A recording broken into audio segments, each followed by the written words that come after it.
भरत जी ने सब छोड़ करके अपने पुत्र को राजा बना करके और गंडकी के तट पर चले गए। प्रेम से भगवान का चिंतन किया, सब छोड़ दिया। देखो, छोड़ना किसे, त्याग किसे कहते हैं? आप बताओ, त्याग किसे कहते हैं? ध्यान देना, मैंने गुलाब को छोड़ा के नहीं, बोलो हाँ, बोलो हाँ, छोड़ा के नहीं। छोड़ना किसे कहते हैं? त्याग किसे कहते हैं? त्याग किसे कहते हैं? हैं? त्याग किसे कहते हैं ऐसे समझ में नहीं आएगा, बहुत ध्यान से सुनो। दो साधु थे, सुनो, दो साधु थे और दोनों जा रहे थे गांव भिक्षा लेने। वो भिक्षा मांगते थे, तो वो साधु रहते थे जंगल में और गांव था नदी के उस पार। तो उस पार जाते थे और भिक्षा मांग के लाते थे, कुटिया पे खा पी के भजन करते साधु। दो साधु, दोनों जवान नए साधु थे, बच्चे, लगभग 25 साल की आयु रही होगी दोनों की। नए नए साधु बने थे, नए नए भक्ति के मार्ग में लगे थे। गुरुजी कुटिया पे थे, चेला भिक्षा मांगने गए।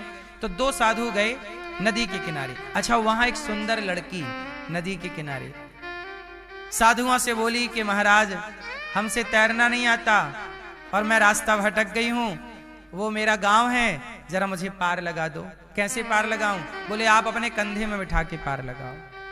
अब साधु, और वो सन्यासी थे, वो सन्यासी का धर्म है, नियम है कि वो स्त्री का स्पर्श नहीं करते। और लड़की बोली कि हमें, या हम डूब जाएंगे, पानी का मौसम हो रहा है, पानी, नदी में थोड़ा पानी भी ज्यादा है, या तो हम डूब जाएंगे, या तो हम यहाँ रहेंगे जंगल में तो कोई शेर भालू खा जाएगा हमें, हम असुरक्षित हैं, कृपया आप हमारी मदद कीजिए। एक साधु बोला, नहीं, तुम लड़की हो और हम साधु हैं, हम तुम्हारा स्पर्श नहीं कर सकते, अरे हम मर जाएंगी। अरे कोई बात नहीं, तुम कुछ भी करो। दूसरा साधु बड़ी देर से सुन रहे थे, उन्होंने अपने कंधे पे उस लड़की को बिठा लिया। साधुओं ने अपने कंधे पे लड़की को बिठाया, वो लड़की भी जवान थी, सुंदर थी। वो लड़की को कंधे पे साधुओं ने बिठाया और बिठा के बढ़िया पार लगा दिया। और जब पार लगाया तो दूसरा साधु, क्यों रे, तू तो सन्यासी है, लड़की को पार लगाया, चल गुरुजी से बताएंगे। अब भैया वो पूरे गांव में भिक्षा तो मांगी और भिक्षा मांग करके आया। गुरुजी गजब हो गया। क्या हुआ? गुरुजी आज इसने एक लड़की को छुआ है, कंधे पे बिठाया है, हम सन्यासी हैं, स्पर्श करना पाप है, और इन्होंने कंधे में बिठाया, हाँ, और पकड़ा भी था हाथ से उसको। गुरुजी ने कहा, क्यों आपने लड़की को कंधे में बिठाया है? तो वो संत ने कहा कि गुरुजी, मैंने तो उस लड़की को कब का कंधे से उतार दिया, इन्होंने अभी तक अपने कंधे पे बिठा रखा है। मैंने तो कब का उस लड़की को उतार दिया, वो चली भी गई, और इन्होंने अभी तक उसे अपने।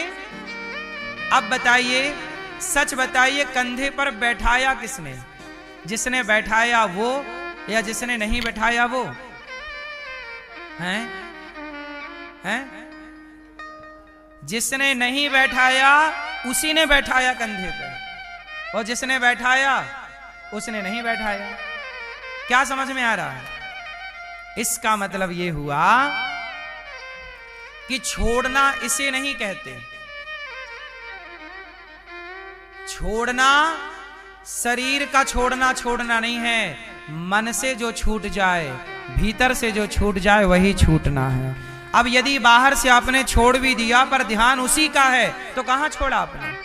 आपने पत्नी छोड़ दी, आपने परिवार छोड़ दिया, पर जंगल में बैठ के भी आप स्त्री का ध्यान कर रहे हैं तो कहां छूटी? पैसा छोड़ दिया और जंगल में बैठ के भी पैसे का ध्यान है तो कहां छूटा? छूटने का मतलब ये है कि पैसे के ढेर में बैठो और पैसे के ढेर में बैठकर भी ध्यान भगवान का हो, पैसे का ध्यान ना हो, वो त्याग है। स्त्रियों के साथ रहते हुए भी स्त्रियों में मन ना लगे, भगवान में मन लगे, वो त्याग है। एक आदमी बोला हम तो हलवा नहीं खाते। भाई साहब हलवा खाओगे कैसा, मिलता ही नहीं। हलवा ना मिले आप कहते हो हम हलवा नहीं खाते। अरे हलवा मिलता ही नहीं, खाओगे क्या? हलवा मिल रहा है फिर ना खाओ, वो त्याग है। स्त्री मिल रही है फिर भी उसकी तरफ ध्यान ना जाए, मन ना जाए, चित्त ना जाए, वो त्याग है। मिल ही नहीं रही है तो कह रहे हम स्त्री का संग नहीं करते। इसलिए त्याग का मतलब, छोड़ने का मतलब ये छोड़ना। आप लोग सोचते हैं आजकल लड़के लड़की आ जाते हैं, गुरुजी हम घर छोड़ के आ गए, हम परिवार छोड़ के आ गए, अब वृंदावन में भजन करेंगे। सब छोड़ के आ गए, लेकिन यहाँ के भी मोबाइल में इंस्टाग्राम चल रहा है। मोबाइल नहीं छूटा, क्रोध नहीं छूटा, लोभ नहीं छूटा, पराई औरत को ताकना नहीं छूटा, पराई पुरुष को देखना। अरे छोड़ना है तो पत्नी पुत्र परिवार नहीं, छोड़ना है तो अपने भीतर की बुराइयां, काम, क्रोध, लोभ। और ये त्याग घर के बाहर जाकर नहीं, घर के भीतर भी त्याग हो सकता है। यदि कठिन तपस्या है, कठिन साधना है और सत्संग पक्का है तो कहीं से भी त्याग हो सकता है ना? तो छोड़ना किसे कहते हैं? बताओ वो कौन सी चीज है जो आप रोज छोड़ते हैं?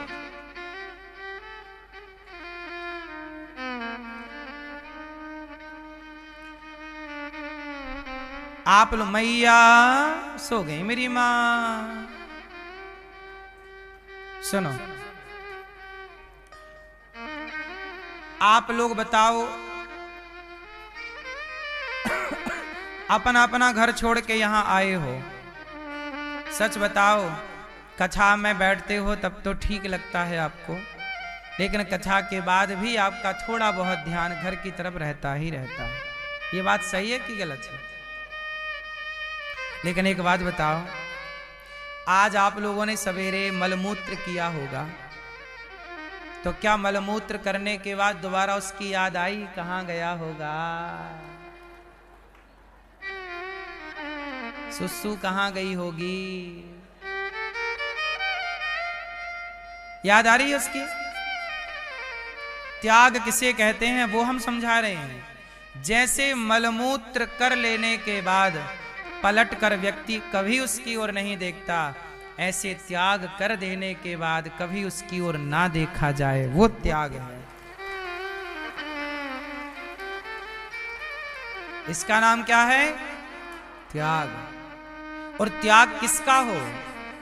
क्रोध का त्याग हो, लोभ का त्याग हो, निंदा का त्याग हो, चुगली का त्याग हो, ईर्ष्या का त्याग हो, द्वेष का त्याग हो।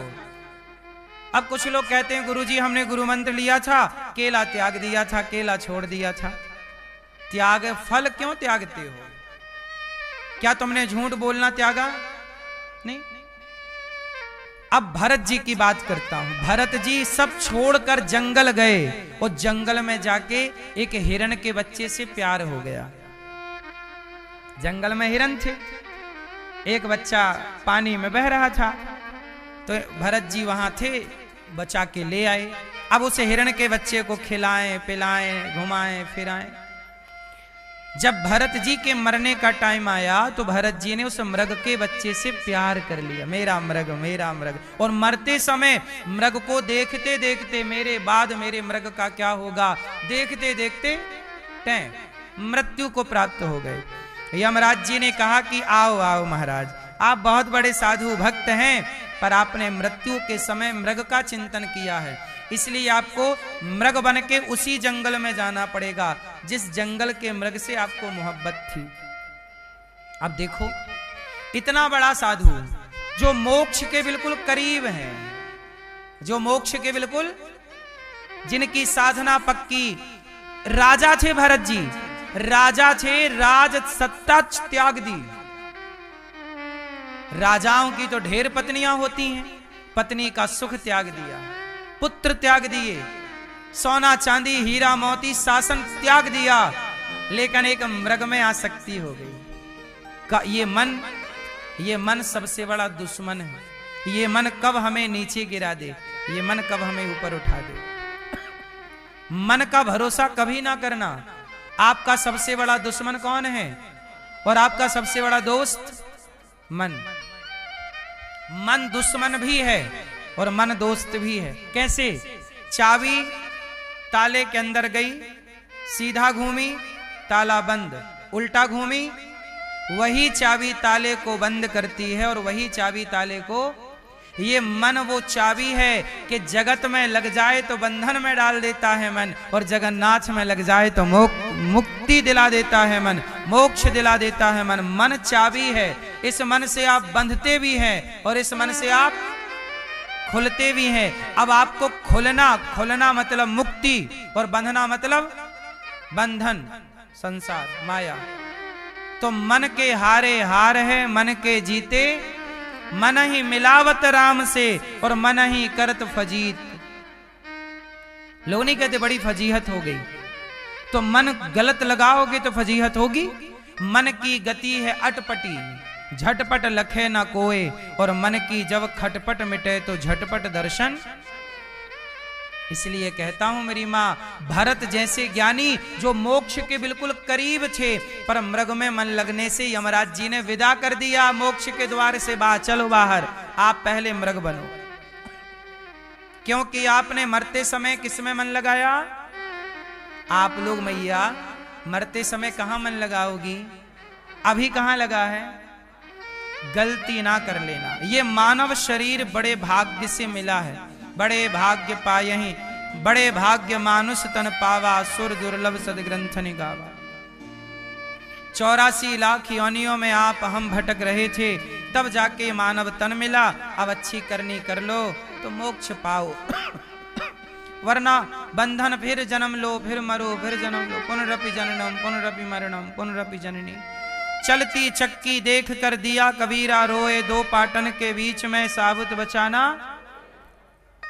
चक्की चलती है तो दाना पिसता है, कोई दाना बचता है क्या? सब पिस जाओगे। एक जन्म का पहिया है, एक मृत्यु का। जन्म मृत्यु के पहिए से हम पिस रहे, बचोगे कैसे? बोले चलती चक्की चलने दे, पिस पिस आटा होए, और कीले माही जो रहे सो बाल न बांका होए। चक्की में कील होती है बीच में, दाना वहां चला गया तो पिसने से बच जाएगा। यदि आप उस एक कील अर्थात एक हरि की शरण में आ गए तो पिसने से बच जाओगे, वरना आपको कोई नहीं बचा सकता। आप लोग करोड़ों बार मर चुके हैं। क्यों मैया? आप कितने बार मर चुकी हो? करोड़ों बार। और आप कितने बार जन्म ले चुके हैं? आप लोगों का क्रम यही चल रहा, करोड़ों बार जन्म, करोड़ों बार मरना, करोड़ों बार जन्म, और अभी भी यही क्रम है। इस क्रम से बचना है, किसी में लगे रहना है। पूछ रहा हूं आपसे, हैं?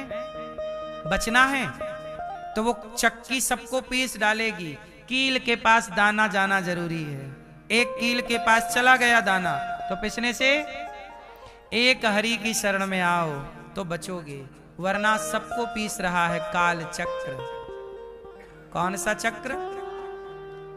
काल चक्र सबको पीस डालेगा, कोई ना बचेगा। करोड़ों पिस गए।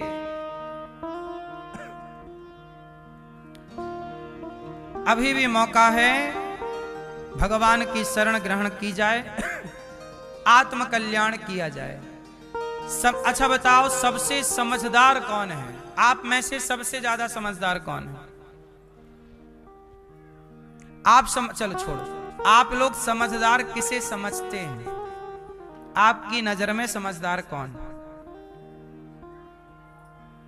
आपकी नजर में कौन? आप समझदार किसे मानते हो?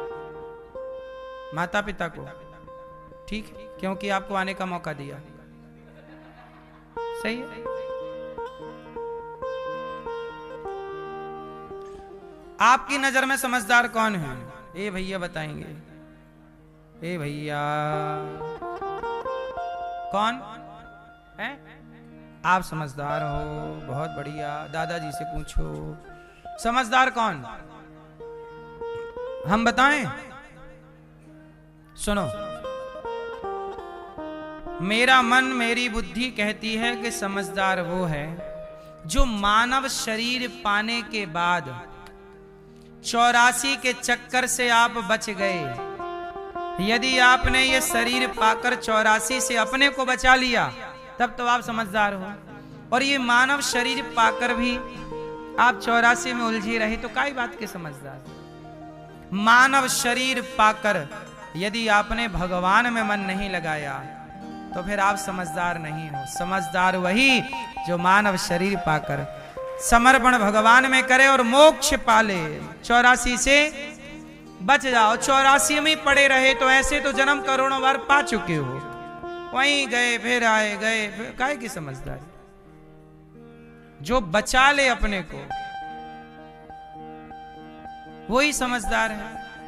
भरत जी जैसे ज्ञानी मोक्ष के करीब जाकर यमराज जी ने कहा जाओ, अब वो मृग बन के जंगल में घूम रहे हैं। जब वो मृग का शरीर त्यागा तो उन्हें एक शरीर और मिला मनुष्य का। अब उनका नाम पड़ा भरत फिर से, पर मूर्खतापूर्ण व्यवहार करते हैं तो नाम पड़ा जड़ भरत। और जड़ भरत जी तपस्या और त्याग के बल पर वो अपना सारा पूर्व जन्म जानते थे कि मैं एक मृग में मन लगाने से ये मैं देखो फिर भटक, मैं कब का मोक्ष पा लिया होता, इतना लेट हो गया। मैया सुनो, आप लोग भी ना मोक्ष के बहुत करीब खड़े हो अभी भी, मैं भी खड़ा हूं और आप भी। ये मानव शरीर जिसने पाया, जितने मनुष्य हैं सब मोक्ष के बिल्कुल करीब हैं। अब यहां से जब आप फिसलोगे ना तो 84 लाख सीढ़ियां नीचे जाके धम्म से गिरोगे। 10वीं में बच्चा फेल हुआ तो फिर पाठ 1 पढ़ना पड़ेगा, फिर 2, फिर 3, लेसन 1, लेसन 2, लेसन 3। बोलो हाँ। गलती यदि यहां से हुई मनुष्य से तो सीधा 84 सीढ़ी नहीं, आप 84 लाख योनियां पार करके ये मानव तन पाए हैं।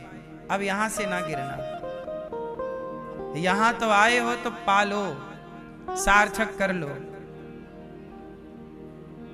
वरना आज मैं गंगा जी गया हरिद्वार तो वहां मैंने देखा कि जिस घाट में मैं नहा रहा था उस घाट में ना वो गधे के ऊपर बोरी ऐसी बांधकर और बालू भर भर के उनसे ढो रहे थे लोग।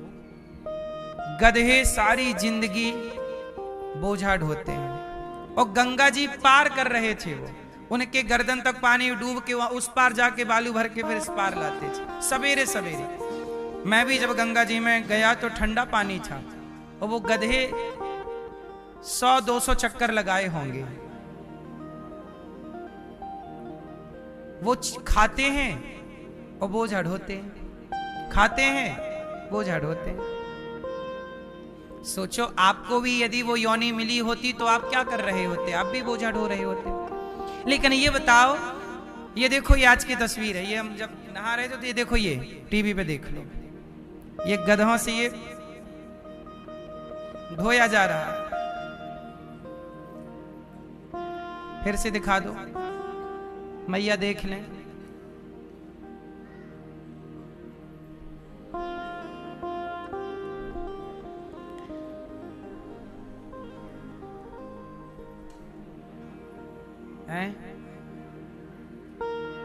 आप भी यदि गधे होते तो आप भी यही ढो रहे होते। लेकिन एक बात बताओ, आप मनुष्य होके भी आखिर ढो तो बोझा ही रहे हो ना। बोलो हाँ। आप लोग भी मनुष्य होके क्या ढो रहे हैं, बोलो हाँ।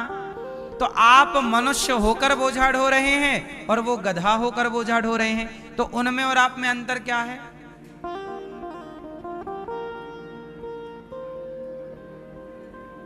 ऊंट समझता है कि मेरे से बड़ा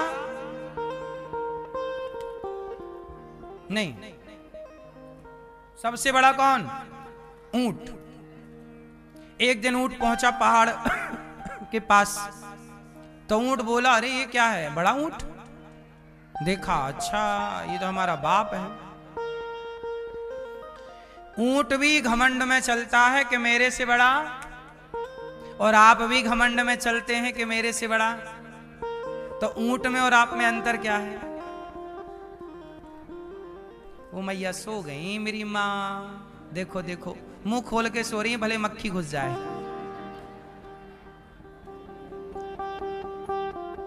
मैया राम राम मेरी माल, हो गई नींद? सो जाओ मेरी माँ। जू जू जू जू जू।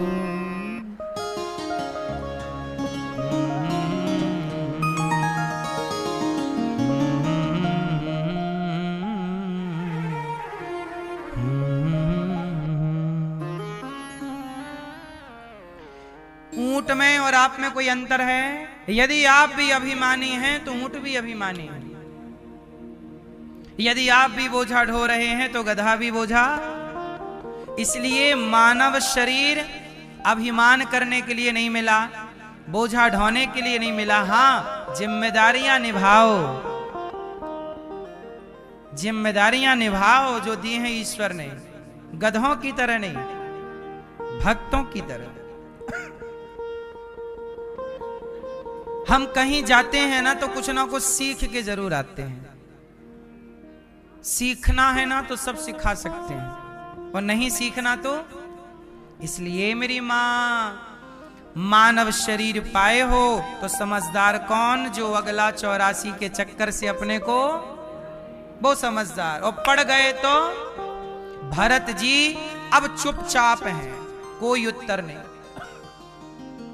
जंगल में भरत जी के भाइयों ने कहा कि खेत में धान बो दिए, जाओ ताकना। तो भरत जी बोले, राम जी की चिड़िया, राम जी का खेत, खाओ रे चिड़िया भर भर पेट। भाइयों ने कहा तो निकम्मा है, कुछ काम का नहीं, घर से निकाल दिया। भरत जी बोले, हम चाहते भी यही थे। घर में रहोगे, अच्छा देखो, अच्छा घर वाले प्यार करें ये बात अच्छी है कि घर वाले दुत्कार दें ये बात अच्छी है? बोलो क्या करें? घर वाले प्यार करेंगे तो 84 में पड़े रहोगे, और घर वाले निकाल देंगे लात मार के। रावण ने निकाल दिया विभीषण को लात मार के, तो विभीषण का कल्याण हो गया, राम जी मिल गए। रावण प्यार करता मेरा भैया विभीषण विभीषण, तो विभीषण कभी ना जाते राम की शरण में। बोलो हाँ। इसलिए कहता हूं कि एक टाइम बाद अपने आप को भगवान के हवाले कर दो। भरत जी ने अब सब छोड़ दिया, जंगल चले गए। जंगल के भीलों ने भरत जी को पकड़ लिया, चलो तुम्हारी बलि चढ़ाएंगे। और जब पकड़ के बलि चढ़ाने लग गए तो भरत जी ने सिर झुकाया। भद्रकाली ने देखा कि तो मेरे भक्त का अपमान हो रहा है, तुरंत भद्रकाली मां प्रकट हो गई और भरत जी की रक्षा की, उनका ही दमन किया। ये वही भरत जी हैं। बाद में इन्होंने राजा रहुगण, जो सिंधु सौवीर देश के राजा हैं, वो जा रहे थे सत्संग करने गंगा सागर।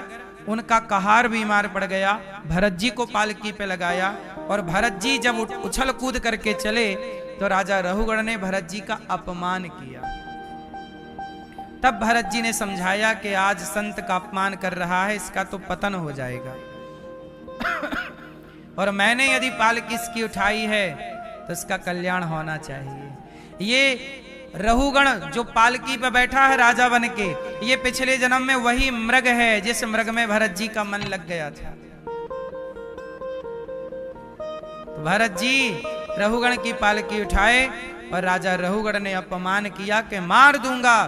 भरत जी ने यहाँ थोड़ा उपदेश किया।